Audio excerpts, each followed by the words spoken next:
ధనస్సు రాశి వారికి ఇంట్లో లేదా ఆఫీస్లో రెనోవేషన్లు, రిపేర్ల ఖర్చులు అధిక శాతం పెరిగే అవకాశం ఉంటుంది. కొన్ని ఆలోచనల నిమిత్తం మీరు కట్టుబడి ఉండడము, ఆయా ప్రయత్నాలలో అనుకూలమైన మార్పులు ఉంటాయి. బ్యాంక్ ట్రాన్సాక్షన్స్ విషయాలలో లేదా ఖర్చుల విషయాలలో కాస్తంత జాగ్రత్తలు అవసరం. రూ. 10 ఖర్చు అవ్వవలసిన దగ్గర రూ. 15 ఖర్చు జరిగే అవకాశం ఉంటుంది. అప్రమత్తంగా ఉండండి. సంతానానికి సంబంధించిన అంశాలలో కాస్తంత నిరాశ ఎదురయ్యే విధంగా ఉంటుంది. మీరు అనుకున్నంత స్థాయిలో వాళ్ళు ప్రవర్తించకపోవడము, వాళ్ళ ప్రవర్తనలలో మార్పులు రావడము నిరుత్సాహానికి గురిచేసే అవకాశం ఉంటుంది. దూర ప్రయాణాలు చేయాలన్న ఆలోచనలు కలిగి ఉంటారు. షార్ట్ టర్మ్ ట్రావెల్స్ కలిసి వస్తాయి.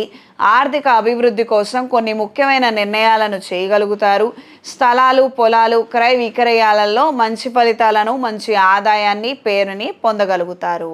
కొద్దిపాటి స్థలాన్ని లేదా ధనాన్ని ఇంట్లో వాళ్ళ పేరు మీదకు మార్చాలన్న ఆలోచనలు ఉపయుక్తంగా ఉంటాయి. కొన్ని అడ్జస్ట్మెంట్స్ చేసుకోవాలి, కొన్ని సెటిల్మెంట్స్ చేయాలి అన్న ఆలోచనలు ఎక్కువ శాతంగా పెరుగుతాయి. దూర ప్రాంతాల్లో ఉన్నటువంటి పెద్దవాళ్ళ ఆరోగ్యాల గురించి, వాళ్ళ క్షేమ సమాచారం గురించి ఎక్కువ శాతం ఆందోళన చెందే అవకాశం ఉంటుంది. మీరు ఏ పనులకు వెళ్ళినా కూడా ఇదొకటి మాత్రం వెనకాల లాగుతూ ఉంటుంది. ఎలా ఉన్నారో ఏంటో, ఎప్పుడు మన పనులు ఆపుకొని బయలుదేరాలో, ఈ విధమైనటువంటి చికాకులు అంశాలు ఎక్కువ ఉండే అవకాశం ఉంది. ఈ వారం పరిహారం: శివాలయంలో స్వామివారికి పంచామృతాలతో, ద్రాక్షరసంతో స్వామివారికి అభిషేకం జరిపించి, అవకాశం ఉన్నవారు మారేడు దళాలు, గంధంతో అర్చన జరిపించండి. వీపూది బొట్టుని ప్రతిరోజు నుదుటన ధరించండి. మాకు పనులు కావడం లేదు, అనారోగ్య సమస్యలు ఉన్నాయి, ఎక్కడికి వెళ్ళినా కూడా ఏదో ఒక చికాగ్గా ఉందని అనుకున్నవారు మహాపాశుపత హోమాన్ని జరిపించండి. దీని ద్వారా మంచి ప్రయోజనాలను పొందగలుగుతారు. ఈ రాశిలో జన్మించిన స్త్రీలకు సంతాన సంబంధమైన అంశాలలో నిరుత్సాహం ఎక్కువగా ఉంటుంది. వాళ్ళు మీ మాట వినటం లేదు, మీరు చెప్పినట్టుగా నడుచుకోవడం లేదు, వాళ్ళు సొంత నిర్ణయాలు తీసుకుంటున్నారు అన్న అలజడి కలిగిన వాతావరణమే ఎక్కువ శాతంగా ఉంటుంది. విద్యా సంబంధమైన అంశాలలో నిరుత్సాహానికి గురవ్వాల్సిన పని లేదు. ప్రస్తుతం కాస్తంత స్లోగా ఉంది, అంత మాత్రమే.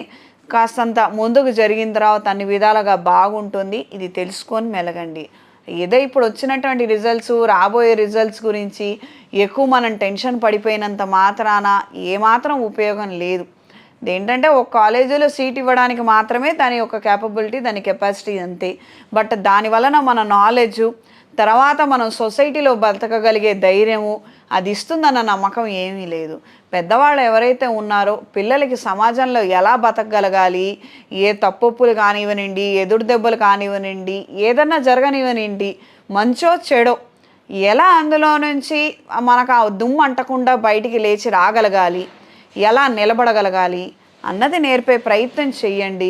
ఏ సమస్యలో నుండైనా కూడా ఎలా నిలబడగలగాలన్నది నేర్పండి. దానివలన పిల్లల భవిష్యత్తు బాగుంటుంది. ఇది గ్రహించి మెలగండి. అదే మనం వాళ్ళకి ఇవ్వగలిగే కోట్ల ఆస్తి. ఈ రాశిలో జన్మించిన వారికి ఈ వారం కలిసొచ్చే రంగు తెలుపు, కలిసొచ్చే దిక్కు పడమర, కలిసొచ్చే సంఖ్య 8. శుభతిథి పంచాంగం ప్రామాణికగా నా పరిజ్ఞానం సహకరించిన మేరకు ఈ వారం ద్వాదశ రాశుల వారి ఫలితాలను తెలియజేశాను. సర్వే జనా సుఖినో భవంతు.